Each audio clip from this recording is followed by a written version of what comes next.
उत्तर अतिशय चांगलं दिलं. फक्त माझं मंत्री महोदय आमच्या सभागृहाचा पूर्ण पाठिंबा राहील. फक्त याला एक जोडावं. आपण जेव्हा कारवाई करण्याचा प्रयत्न करतो अतिशय उत्तम उत्तर दिलं. कारण जे दोषी आहे, जे सरकारी नौकर आणि सेवक असताना सुद्धा राजा असल्यासारखे वागतात, यांच्यावर आपण कारवाई करण्याचं सूचित केलं.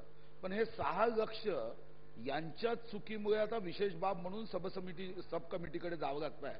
हे 6 लाख या तिघांच्या पगारातून कापण्याचं आश्वासन द्या, त्याचा पाठपुरावा आम्ही करू. पण या तिघांच्या पगारातूनच 6 लाख कापल्या जाईल.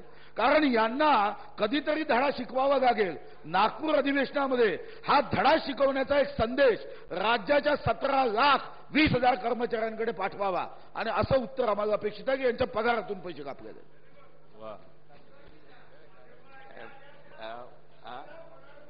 त्या रागात मी होतोच बरं का. कारण वेळेमध्ये अध्यक्ष महोदय 13 सप्टेंबरला सन्माननीय विधानसभा सदस्यांनी पत्र दिल्यावर नुकसानीचे पंचनामे शासन सांगतंय आणि शेवटी नुकसान आपण कोणाच्या रिपोर्टवरती देतो? जिल्हाधिकाऱ्यांची.